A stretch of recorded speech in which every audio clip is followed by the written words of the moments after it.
فخر الدین پاشا وہ خلافت عثمانیہ کا ایک بہادر جرنیل تھا، لیکن اس وقت برطانیہ مکہ اور جدہ پر قابض تھا۔ اس کے بعد وہ مدینہ کی طرف بڑھا۔ اس کے ساتھ انگریز اور فرانسیسی فوجی بھی تھے اور لارنس آف عربیہ نامی بدنام زمانہ جاسوس بھی تھا۔ انہوں نے 1916 کو مدینہ کا محاصرہ کر لیا۔ یہ محاصرہ 1919 تک جاری رہا، کیونکہ ان کو یہاں کے عثمانی مجاہدوں کی طرف سے سخت مزاحمت کا سامنا پڑ رہا تھا۔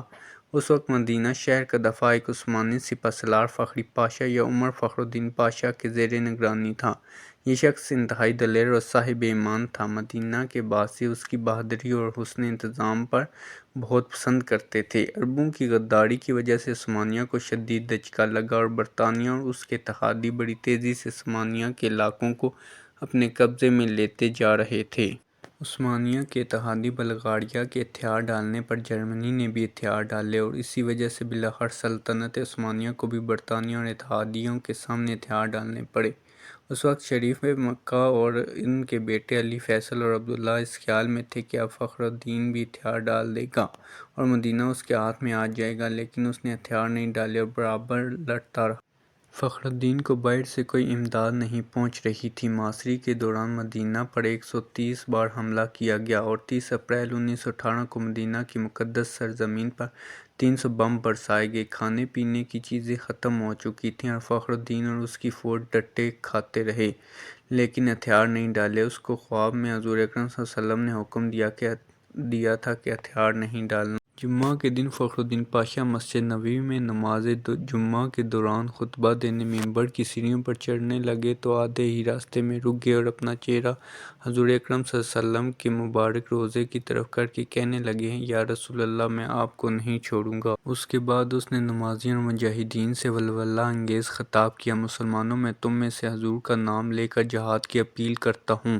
اس وقت میں یہ حکم دیتا ہوں کہ دشمن کی طاقت کی پرواہ نہ کرتے ہوئے حضور اکرم صلی اللہ علیہ وسلم اور ان کے شہر کا آخری گولی تک دفاع کرو اور اللہ ہمارا حامی و ناصر ہو۔ میرے ساتھ مل کر اللہ اور اس کے رسول صلی اللہ علیہ وسلم کے سامنے وعدہ کرو کہ ہم اپنے ایمان کی حفاظت اپنی زندگیاں لٹا کر کریں گے۔ اس کے بعد فخری پاشا نے کہا کہ اسے خواب میں آیا تھا کہ وہ اپنے ہتھیار نہ ڈالے۔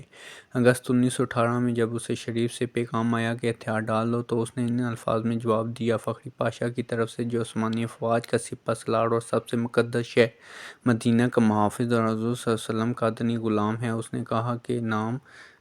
اس نے کہا، جمعرات کی رات میں نے خواب میں دیکھا کہ میں تھکا ہوا پیدل چل رہا تھا، اس خیال میں کہ کسی طرح مدینہ کا دفاع کیا جائے۔ اچانک میں نے ایک جگہ پر خود کو نامعلوم افراد کے درمیان پایا جو کہ کام کر رہے تھے۔ پھر ان میں سے ایک بزرگ شخصیت کو دیکھا جو حضور اکرم صلی اللہ علیہ وسلم تھے، ان پر اللہ کی رحمت ہو۔ انہوں نے اپنا بایاں ہاتھ میری پیٹھ پر رکھا اور مجھ سے تحفظ کا احساس دلانے والے انداز میں کہا، میرے ساتھ چلو۔ میں ان کے ساتھ 3-4 قدموں تک چلا اور پھر بیدار ہو گیا۔ میں فوراً مسجد نبوی گیا اور ان کے روضے کے قریب اپنے رب کے حضور سجدے میں گر پڑا اور اللہ کا شکر ادا کیا۔